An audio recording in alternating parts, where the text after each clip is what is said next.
I didn't realize how truly loud silence could be until the moment my ex-wife laughed and everyone in that crowded room followed her lead. It happened under soft yellow lights, with paper plates balanced on knees and someone's phone recording from the corner. She tilted her head, giving me that smile she always had when she thought she was being clever, and declared, "Without me, you're nothing." A few people chuckled, someone coughed, but I just stood there, saying nothing. 2 weeks later, I invited her over for tea. When she stepped through the front gate of my house, her hands started shaking so badly she almost dropped her phone. My name is Ethan Cole. I'm 52 years old, and 6 months ago, my ex-wife publicly decided to remind everyone of who she believed I was. It was my daughter Ava's college graduation party, held in the backyard of Vanessa's house, the house she kept after the divorce. There were about 30 people there. Family, friends, a few of Ava's classmates. String lights hung between the fence and the pergola, and someone had set up a Bluetooth speaker playing soft pop music. It faded into background noise once conversations really took over. I arrived early, as I always do. It's an old habit. I brought a simple gift for Ava and a bottle of sparkling water for myself. I'd learned over the years that staying clear-headed around Vanessa was a crucial form of self-defense. At first, everything felt fine. Polite smiles, light conversation. Vanessa played the gracious host, floating from group to group with practiced ease. She laughed loudly, touched people's arms when she spoke, and made sure everyone knew how incredibly proud she was of Ava and how much she'd sacrificed to get her there. I stood off to the side, near the patio, listening more than talking. I didn't mind. I've always been more comfortable observing than performing. The moment came after the toast. Someone, one of Vanessa's cousins, I think, raised a glass and congratulated Ava. Compliments circled the group. Hard work, bright future, so much potential. Then Vanessa took the glass from his hand and cleared her throat.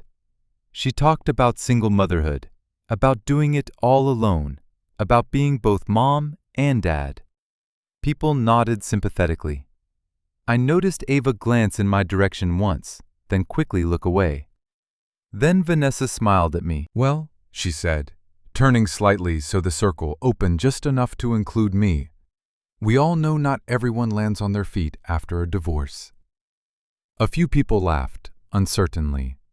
She continued, "Some people need help, direction. Without it, they just sort of drift." Her eyes stayed on mine. "Without me," she added lightly, "Ethan would be nothing." That's when the room went quiet in a very specific way. The way it does when people aren't sure if they've just witnessed a joke or something truly cruel. I felt a dozen pairs of eyes slide toward me, waiting to see how I'd respond. Vanessa wasn't done. She chuckled and said, "I mean, let's be honest. He never could make it on his own. A nice guy, sure, but a failure when it came to real life. Failure." The word sat between us like a dropped plate that no one moved to pick up. I didn't raise my voice. I didn't defend myself. I didn't look to Ava or anyone else for rescue. I just nodded once, took a slow sip of my water, and let the moment pass. Vanessa mistook my silence for confirmation. Later, as people returned to their conversations, she leaned toward one of her friends and said loudly enough for me to hear, "See, he knows it's true."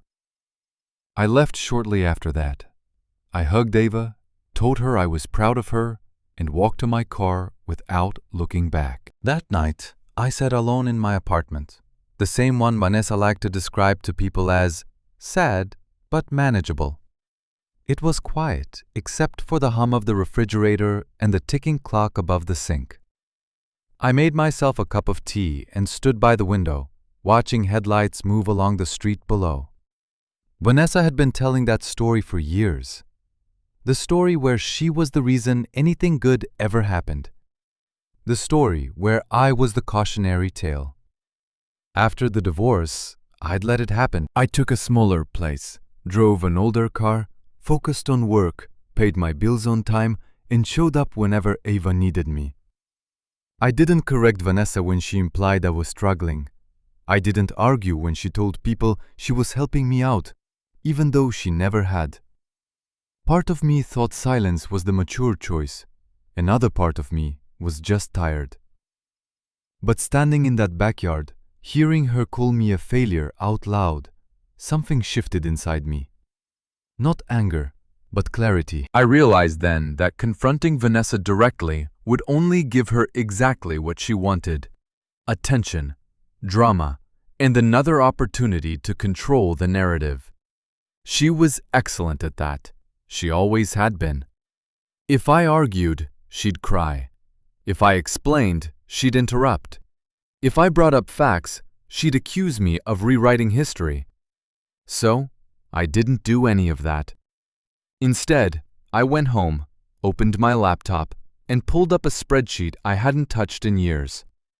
Income, savings, investments, timeline. I didn't label the final column revenge. I labeled it exit. For months, nothing outwardly changed. I went to work. I cooked simple meals. I ignored the occasional text from Vanessa that said things like, "Ava's worried about you," or, "You can ask for help, right?" I stopped correcting her. I stopped reacting at all. And then, 2 weeks after the graduation party, I sent her a message. "Hi, Vanessa. I moved recently.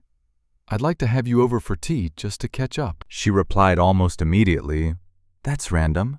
Where are you living now?" I sent her the address. No explanation, no emojis. There was a pause, longer than usual. Then, "Sure, Saturday at 2. "Saturday at 2, I replied. The morning she arrived, I woke up early. Not because I was nervous, but because I wanted the house quiet before it wasn't. I brewed tea and set 2 cups on the kitchen table. I opened the blinds and let the afternoon light spill across the hardwood floors. Outside, the wind moved gently through the trees lining the driveway, and somewhere in the distance, a lawnmower hummed. At 2:03 p.m., I heard tires crunch on gravel. I stood by the front door as Vanessa stepped out of her car. She paused at the gate, frowning slightly, like someone who knows something is off, but hasn't figured out what yet. She took a step forward, then another, and then she stopped completely. Her eyes traveled from the fence to the front of the house, up toward the windows, across the yard. Her mouth opened, then closed. She reached for her phone. Her hands were shaking. And that was when I knew the story she'd been telling about me was about to fall apart. Vanessa stood at the gate longer than anyone reasonably should. Long enough that if someone had been watching from a window, they might have thought she was lost, or reconsidering, or suddenly aware that she'd stepped into a story she no longer controlled. I didn't rush her. I watched through the glass as she lifted her phone, lowered it again, then finally walked up the path with the careful confidence of someone who refuses to look surprised. When I opened the door, she smiled a tight, practiced smile. "Wow," she said, glancing past me. "This is nice." "Come in," I replied, stepping aside. She crossed the threshold slowly, her heels clicking once, then stopping. Her eyes moved the way people's do when they're scanning for clues: baseboards, corners, ceilings, looking for signs of illusion. Renting, borrowed furniture, temporary staging. There weren't any. The house wasn't extravagant. That was intentional. No marble columns, no grand staircase, just space, light, clean lines, a calm that didn't ask for approval. "This yours?" she asked, her voice light, already knowing the answer. "Yes." She laughed softly. "As in, you're house-sitting?" I didn't respond. Vanessa turned in a slow circle, her hand brushing the kitchen island. She opened a cabinet, closed it, walked to the window, looked out. Her smile never quite came back. I gestured toward the table. "Tea?" She nodded absently and sat down, still staring around like the walls might contradict me if she looked long enough. As I poured the tea, I felt something unexpected settle over me. Peace. Because this moment, this precise, quiet unraveling, had been years in the making. After the divorce, Vanessa didn't just walk away with the house. She walked away with the story. The story where she'd been the backbone, the provider, the responsible one. And I let her. At the time, it felt easier. We'd split when Ava was 12. She was at that age where stability mattered more than truth, and I didn't want to be the one who rocked her world just to protect my ego. So, when Vanessa told people she was helping me get back on my feet, I didn't correct her. When she implied I was barely scraping by, I smiled and changed the subject. When she told Ava, "Your dad's just figuring things out," I nodded and said nothing. Silence, I told myself, was maturity. But silence has a way of being repurposed. Vanessa learned quickly that if I didn't speak, she could speak for me. She told friends I'd struggled with money. She told family I'd never been good with planning. She told Ava I was proud but sensitive and shouldn't be asked about my situation. I became the footnote, the before and after cautionary tale, the man who proved how necessary she'd been. Meanwhile, my actual life looked nothing like the version she'd been circulating. I lived in a modest apartment, yes, but it was paid on time every month. I drove an older sedan because it ran reliably and didn't require a loan. I worked full-time and then some. I saved. I tracked every expense down to the dollar. I wasn't drifting. I was building. But Vanessa never asked. She didn't want to know how I was doing.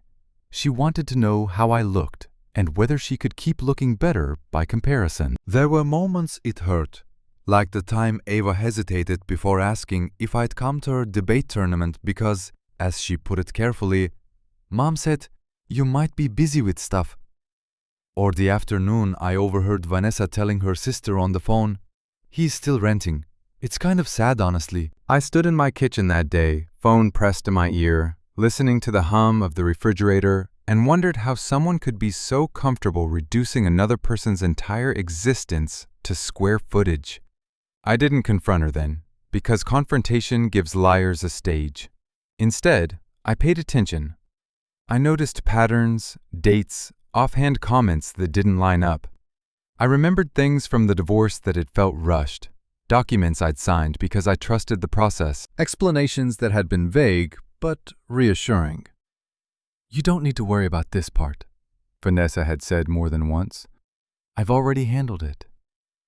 Handled it? How? That question stayed with me, quiet but persistent, like a pebble in a shoe you can't ignore forever. The night after the graduation party, I sat at my kitchen table with my laptop open and a yellow legal pad beside it. I didn't write anything dramatic. No accusations, no plans for revenge, just facts. Income, expenses, savings, accounts. I listed what I knew and what I didn't. And for the first time, I allowed myself to consider a possibility I'd avoided for years. What if Vanessa hadn't just talked her way into looking better? What if she'd moved things quietly, deliberately, so the story would always favor her?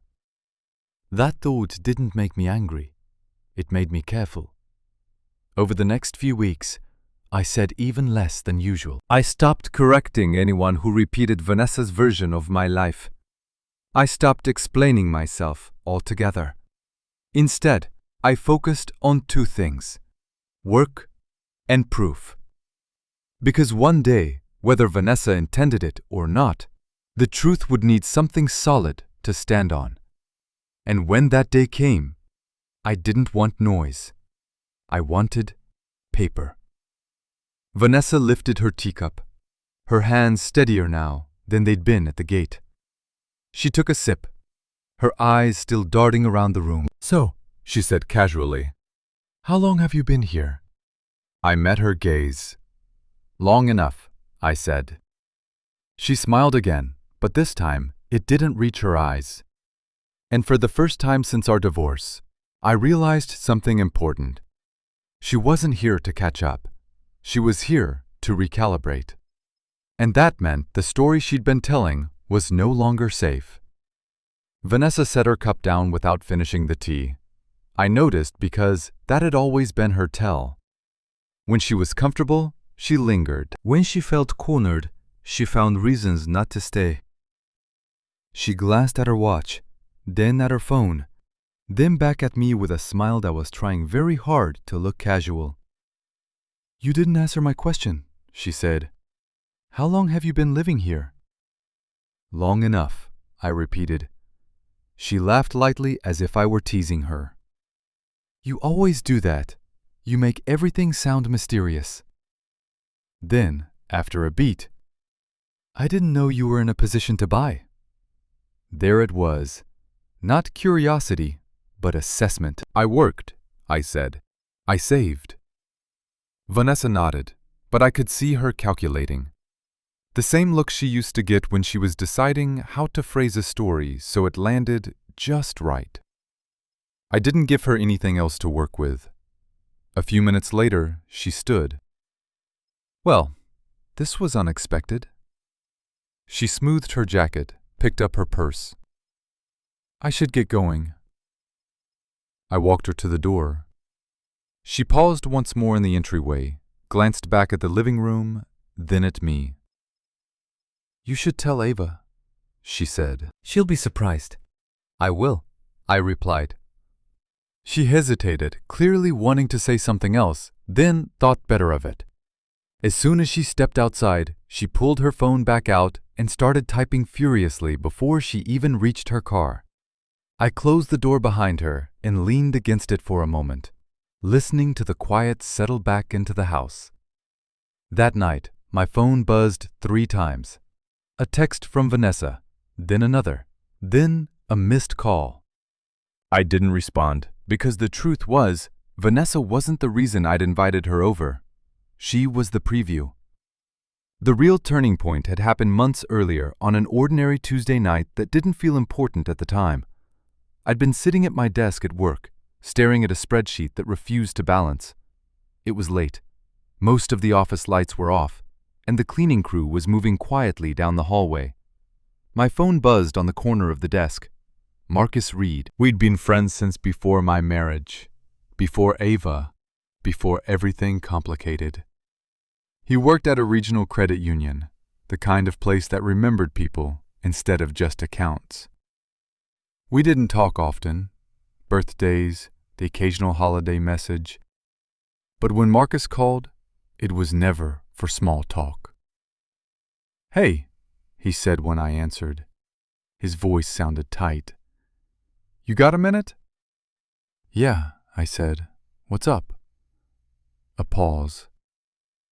"Ethan, I've been meaning to call you for a long time. I just didn't know how." I leaned back in my chair. "Okay." "There's something you need to know about the divorce," he said. "About the accounts." The word accounts landed heavier than it should have. "What about them?" Another pause. I could hear him exhale. "I saw some things back then. At the time, I thought you knew, or that it wasn't my place." My stomach tightened. "Marcus, when you and Vanessa split," he continued carefully, "there were movements, transfers, decisions that didn't line up with what you signed." I didn't speak. I didn't trust my voice yet. "There was a retirement account," he said. "Not huge at the time, but significant. You were listed as co-contributor." I remembered vaguely. Paperwork, meetings, Vanessa insisting she'd handle the financial side because she was better with details. "I remember," I said. Marcus hesitated. Ethan, the account was liquidated earlier than it should have been, and the beneficiary changes. Those didn't match the final agreement. I sat very still. What are you saying? I asked. I'm saying, Marcus replied quietly, that some money you believe was protected wasn't, and the timing, it coincided with the down payment on Vanessa's house. The room seemed to tilt. How much? I asked. Marcus named a number. It wasn't enough to ruin me. That was the cruelest part. It was enough to tilt things, enough to make the years that followed harder than they needed to be. Enough to fund a narrative. I didn't want to believe it at first, Marcus said, but I pulled the records again last month. Everything lines up. Dates, amounts, authorizations. Do you have copies? I asked. Yes, he said. Statements, transaction histories, email confirmations. I closed my eyes. Why tell me now?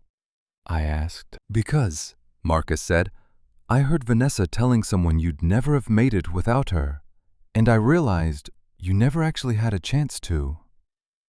After we hung up, I stayed in my chair long after the office emptied. I didn't feel angry. I felt clarified. Suddenly, so many things made sense. Why Vanessa had been so confident. Why she'd insisted on managing the paperwork. Why she'd never seemed worried about money afterward. I drove home that night in silence, my hands steady on the wheel. When I got inside, I didn't turn on the TV. I didn't pour a drink. I opened my laptop. I created a new folder. I labeled it simply Records. Over the next few weeks, Marcus sent everything he had. PDFs of statements, screenshots of archived emails. Each document told the same story from a slightly different angle. This wasn't an accident. It wasn't confusion. It was design. I thought about confronting Vanessa, calling her, demanding answers. But I knew her too well. She'd cry, she'd deflect, she'd say it was for Ava. She'd accuse Marcus of lying, and by morning, she'd have called everyone we knew to explain how concerned she was about me spiraling. No, I wasn't going to give her that. Instead, I decided to build something she couldn't talk her way around. I doubled down at work, took on projects other people avoided, volunteered for the late meetings, the difficult clients. I lived leaner than before, not because I had to, but because I wanted control. Every month, I watched the numbers move in the right direction. Every month, I reminded myself that silence wasn't surrender, it was preparation. By the time I invited Vanessa over for tea, I wasn't trying to impress her. I was positioning the truth. Because when the moment came, and I knew it would, the story wouldn't be mine to tell. The paper would do it for me. The hardest part of building something quietly is resisting the urge to explain yourself along the way. After my call with Marcus, I didn't suddenly change my routine. I didn't confront Vanessa. I didn't hint to Ava that something was wrong. Outwardly, my life looked exactly the same as it had for years. Predictable, modest, unremarkable. Inside, everything had shifted. I started arriving at work earlier, not because anyone asked me to, but because I needed the hours when the building was quiet and my thoughts were sharp. I worked in operations for a mid-sized logistics firm. Nothing flashy, nothing that impressed people at dinner parties. But it was complex work, interdependent systems, tight margins, the kind of place where mistakes cost real money and calm decision-making mattered. For a long time, I'd stayed comfortably in the background, reliable, consistent, The man you trusted to keep things running, but didn't spotlight. That changed the night Linda Park called me into her office. Linda was 58, sharp-eyed and allergic to nonsense. She'd been with the company longer than anyone else in leadership and had a reputation for seeing straight through people. She didn't waste words. "I've been watching how you handle pressure," she said, sliding a folder across her desk. "You don't panic. You don't posture. You fix things." I opened the folder. It was a project proposal, one that had already burned through 2 managers. "It's a mess," she continued. "Tight timeline, high visibility. If you take it on, you'll make enemies. If you succeed, you'll make a career." I didn't hesitate. "I'll take it." From that point on, my days blurred together. 12-hour shifts, sometimes 14. I ate meals at my desk. I learned to shut out distractions completely, including the low hum of resentment I'd carried for years without naming. Vanessa continued telling her version of my life. I knew because people repeated it back to me without realizing it. A mutual acquaintance said once, "It's good you're staying positive given everything." A distant cousin asked, "Are you doing okay financially?" Ava mentioned gently, "Mom says you don't like to talk about work because it stresses you out." I smiled. I reassured. I changed the subject, not because I was hiding, but because I was done performing. Over the next year, things moved steadily. The project landed on time, the client renewed, the numbers improved. Linda sent me a 2-line email one Friday afternoon. "Nice work. Come see me Monday." Monday, she offered me a promotion. Salary bump, new title, more responsibility.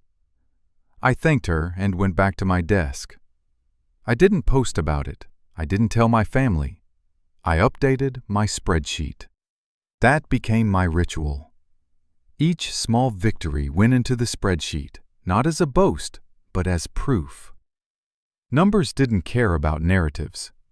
They moved whether people believed in them or not. I automated savings, increased my investment contributions, paid down what little debt I had left. I lived on less than I earned, even when I didn't have to anymore.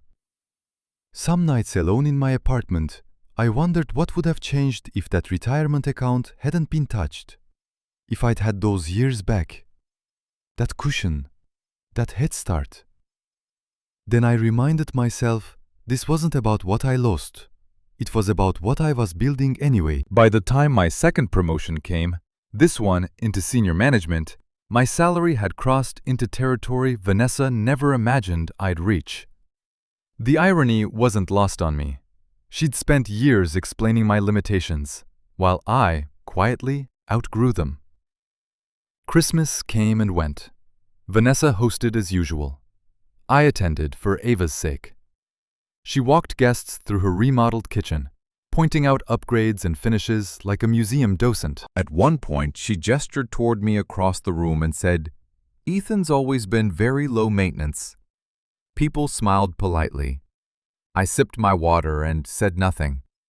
Later that night, driving home, I realized something important. I wasn't angry anymore. I was finished. That was when I started looking at houses. Not online at first, but in person. Saturday mornings, coffee in the cup holder, phone on silent. I drove through neighborhoods without urgency, without expectation. I wasn't chasing square footage. I was looking for a feeling. I found it on a quiet street lined with trees. The kind that didn't try to impress. The house wasn't new. It had character, solid bones, light that filled the rooms without effort. Standing in the empty living room during the showing, I felt something settle in my chest. This. I ran the numbers twice, then again. I called my financial advisor, reviewed contingencies, thought about risk. Not fearfully, but honestly. Then I made an offer. When it was accepted, I didn't celebrate. I didn't call anyone. I went home, opened my spreadsheet, and wrote one line. Ready? Because buying the house wasn't the victory. The victory was knowing I'd reached a place Vanessa could never talk me out of again. And when the time came to show her, I wanted it to be quiet, undeniable. I signed my name 47 times in a small conference room that smelled faintly of coffee and toner. The title agent slid each document across the table with practiced efficiency, tapping the corners into neat alignment before pointing to the next signature line. Deed, disclosure, addendum, initial here, initial there. My hand didn't cramp. It didn't shake. I signed slowly, deliberately, like I was marking time instead of paper. When it was done, she handed me a folder, thin, unremarkable, and a single key on a plain metal ring. "That's it," she said with a professional smile. "Congratulations, Mr. Cole." I thanked her, stood, and walked out into the parking lot alone. The key was warm from her hand. I held it in my palm for a moment before unlocking the car, feeling its weight in a way that had nothing to do with metal. I didn't call Vanessa. I didn't call Ava. I didn't even call Marcus. Some things deserve to exist quietly before the world gets its opinion. I drove straight to the house. The place was empty when I unlocked the front door for the first time. No echoing voices, no footsteps but my own. The light was different inside than it had been during the showing. Warmer now, sliding across the floorboards in long rectangles as the afternoon tipped toward evening. I stood there for a while, just breathing. This wasn't about proving anything to anyone. It wasn't about getting even. It wasn't even about the house, not really. It was about choosing something without asking permission. I moved in slowly, not because I couldn't afford help, but because I wanted to feel every inch of the transition. I packed my car myself. Clothes, books, the cast iron skillet I'd had since my 20s, a box of old photographs I'd never quite known what to do with. No moving truck, no audience. The first night, I slept on a mattress on the floor and woke up before sunrise. I made coffee in a bare kitchen and drank it standing by the window, watching the neighborhood come to life. Dog walkers, a jogger, a delivery truck easing down the street. Normal. That mattered more to me than any dramatic reveal ever could. I bought furniture, one piece at a time. A solid dining table from an estate sale. A couch deep enough to disappear into. Nothing trendy, nothing fragile. Things built to last. As the house filled in, so did my sense of certainty. Vanessa, meanwhile, filled the silence in her own way. She texted, she called. She left messages that swung between curiosity and concern. "Ava says you moved. Why didn't you tell me? Are you sure this is a good idea?" I replied politely, briefly. I didn't offer details. When Ava asked directly, I told her the truth, but not all of it. "I bought a house," I said. "I'm doing well." There was a pause on the line. "Mom said—" "I know what your mom said," I replied gently. "You don't have to choose sides. Just know I'm okay." She sounded relieved. That was enough for now. The only person I invited over during those first few weeks was Marcus. He arrived on a Sunday afternoon, carrying a plain white envelope and a bottle of red wine. He stood in the entryway, took a slow look around, then nodded once. "You did this right," he said. I poured us each a glass, and we sat at the kitchen table, the envelope between us like an unspoken agreement. "You ready?" he asked. "Not yet," I said. He didn't push. That's why I trusted him. The envelope stayed in my desk drawer beneath a folder labeled Records, and beside the deed, 3 documents that told different versions of the same story. I waited, not for courage, but for timing.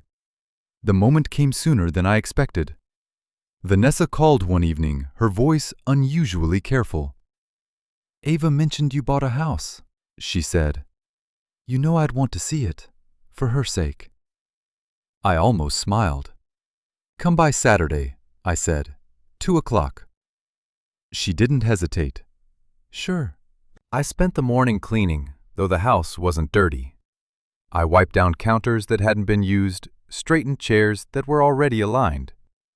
I needed my hands busy while my mind stayed still.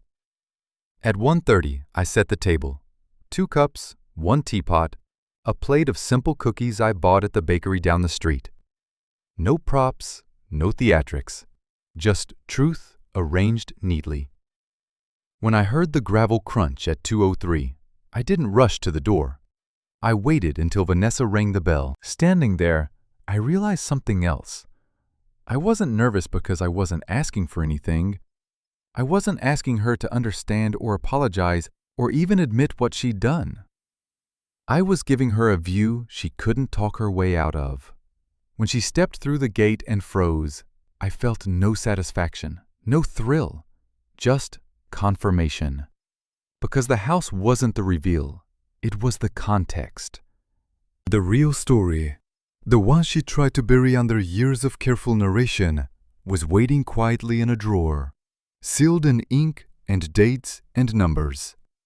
And when the time came to open that envelope, I wanted it to happen here, at this table, with tea cooling between us. Vanessa didn't step fully inside at first.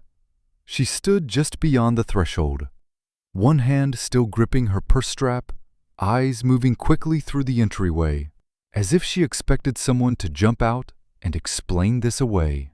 When she finally crossed into the house, it was with the stiff posture of someone entering unfamiliar territory they don't trust. "This is bigger than I thought," she said. "It's comfortable," I replied. She walked past me without responding, her heels clicking sharply against the hardwood floor. She stopped in the living room, turned slowly, then walked to the window and stared out at the yard. For a moment, she forgot to perform. "I didn't know you could afford this," she said, not unkindly this time. "Just honestly." "I can," I said. She turned to face me. "Since when?" I met her eyes. "Since I stopped explaining myself." That landed. I could tell because she blinked and looked away, the smallest crack in her composure. I gestured toward the kitchen table. "Tea?" She hesitated, then nodded. We sat across from each other, the table between us like a neutral zone neither of us had agreed on, but both understood. Vanessa lifted her cup, took a sip, then set it down again. Her fingers lingered on the handle, tapping once, twice. "You should have told me," she said finally. "Why?" I asked. She frowned. "Because Ava would have wanted to know. Because it's significant." "It is," I agreed. "To me." She leaned back in her chair, her arms folding loosely across her chest. "I just didn't expect you to land somewhere like this." There it was again. Not surprise at my success, but surprise at my capacity. I didn't correct her. Instead, I said, "Do you remember the retirement account we set up together?" Her eyes flicked to mine, then away. "Which one?" she asked, too quickly. "The one we both contributed to?" I said. "Before the divorce?" She waved a hand dismissively. "That was years ago, Ethan. Everything was handled in the settlement." I nodded. That's what I thought. She watched me closely now, alert. "Why are you bringing this up?" "Because," I said calmly, "I realized something didn't add up." Vanessa laughed softly. "You're overthinking it. You always did." I stood and walked to my desk. I opened the top drawer and took out the white envelope Marcus had brought weeks earlier. I didn't open it yet. I just placed it on the table between us. Her laughter stopped. "What's that?" she asked. "Records," I said. She stared at the envelope as if it might move on its own. "Ethan, if this is about money—" "It's about truth," I interrupted gently. She straightened in her chair. "You're really doing this?" I didn't answer. I slid the envelope toward her and sat back down. Vanessa didn't touch it. Instead, she reached for her phone. I watched as her fingers trembled, not dramatically, but enough that she had to try twice to unlock the screen. She turned slightly away from me and dialed. "Ray," she said when the call connected. Her voice was tight now. "I need you to come here right now." She stood and paced while she spoke, glancing at the envelope as if it were a ticking device. "Yes, I'm serious. You need to see this place, and bring Ava if you can." I raised an eyebrow, but said nothing. She hung up and turned back to me, her jaw set. "You're being ridiculous." "Then this will be quick," I said. We waited. The house felt different, with anticipation in the air, like the quiet before a storm that never quite breaks. Vanessa paced. I stayed seated. When the doorbell rang, she jumped. Ray arrived first, Vanessa's older brother. He stepped inside, looked around, then let out a low whistle. "Well," he said, "didn't see this coming." Ava arrived a few minutes later, breathless and confused. She looked from me to her mother, then at the envelope on the table. "What's going on?" she asked. I stood. "Please have a seat." Vanessa protested. "This is unnecessary." But Ava sat anyway. I opened the envelope. I laid out the papers one by one, smoothing them flat. Bank statements, transaction histories, dates circled in pen. "This account," I said evenly, "was liquidated 3 months before the divorce was finalized." Vanessa shook her head. "That's not—" "The funds were transferred into a checking account solely in your name," I continued. Ray leaned forward, reading. His face changed. "A week later," I went on, "a down payment was made on your house." The room was silent. Ava's eyes moved between the documents and her mother. "Mom?" Vanessa laughed once, sharp and brittle. "This is out of context." "Is it?" Ray asked quietly. She turned on him. "You don't understand." "I understand dates and numbers," he replied. Vanessa looked back at me, her eyes flashing. "You let this go for years." "Yes," I said. "I did." Ava spoke again, softer now. "You told me you used your savings." Vanessa's mouth opened, closed. "I didn't say that," she insisted. "You did," Ava said. "You always did." The silence stretched. "I'm not asking for the money back," I said finally. "I don't need it." Vanessa scoffed. "Then what is this about?" I met her gaze. "It's about you not telling people I failed when you built your success on something that wasn't yours alone." She looked around the room, desperate now for allies. There were none. "I built this," I said, gesturing to the house. "Without lies, without rewriting anyone else's story." I gathered the papers and slid them back into the envelope. "You don't get to narrate my life anymore," I said calmly. "If you come into this house, you come as a guest, not an editor." Vanessa said nothing. Ava reached for my hand, and in that moment, something settled. Not just in the room, but in me. Because the truth had finally spoken, and it didn't need me to raise my voice. The house felt quieter after the truth landed. Not the empty kind of quiet, the kind that echoes, but the settled kind, like dust after something heavy has been set down. Ray stood near the counter, his hands in his pockets, his eyes on the floor. Ava sat beside me at the table, her fingers wrapped around her mug, though the tea had long gone lukewarm. Vanessa remained standing, her arms at her sides, her posture stiff in a way I'd never seen before. She had no script for this moment. For years she'd moved through rooms with confidence because she believed she owned the story. She decided which details mattered, which didn't, and who was allowed to speak. Now the paper had done what words never could. It had taken the narrative out of her hands. Ray cleared his throat. "Vanessa," he said, careful but firm. "You should have told him." She didn't look at him. She looked at me. "You waited," she said, not accusing, almost bewildered. "You waited all this time." "Yes," I replied. "Why?" she asked. "Why not say something sooner?" I considered that for a moment, not because I didn't know the answer, but because I wanted to say it cleanly. Because I needed the truth to stand on its own, I said, and because I needed to know who I was without it.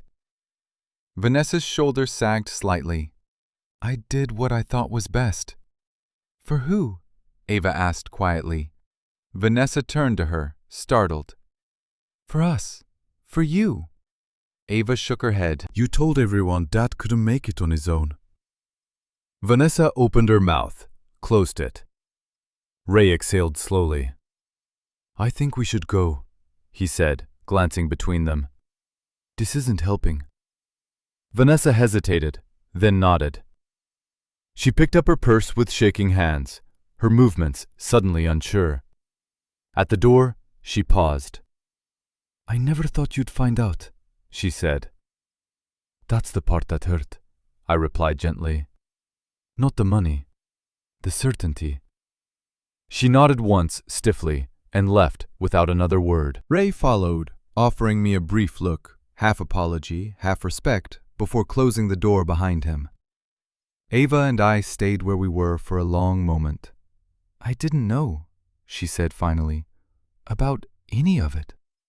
"I know," I replied. She stared at the tabletop, then looked up at me. "I'm proud of you."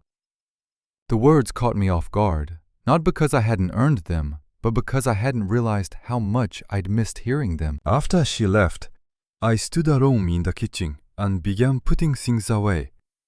Cups in the sink, papers back into the envelope into the drawer beside the deed. I didn't feel triumphant. I felt finished. The fallout came quickly, but quietly.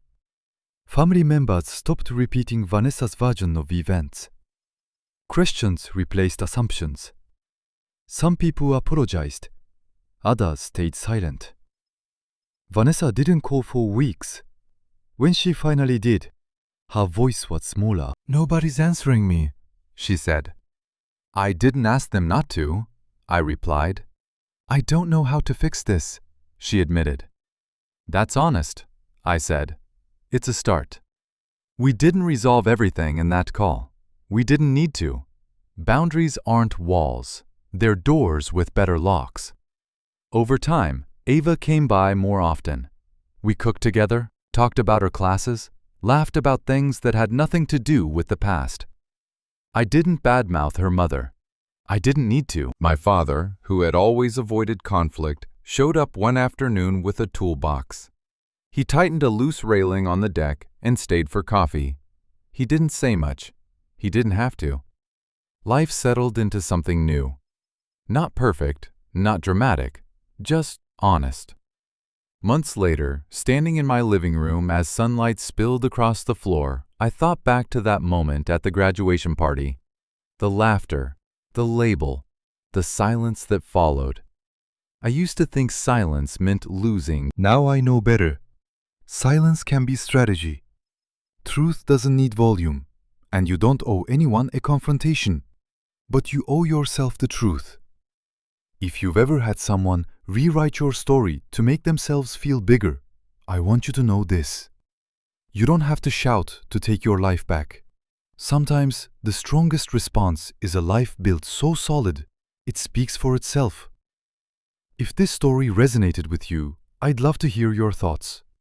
Leave a comment and tell me where you're watching from. And if you want to keep following stories about quiet strength, earned victories, and the courage to set boundaries, consider subscribing. We have many more stories like this to share, and I hope you'll be part of this journey with us. Thank you for listening all the way to the end.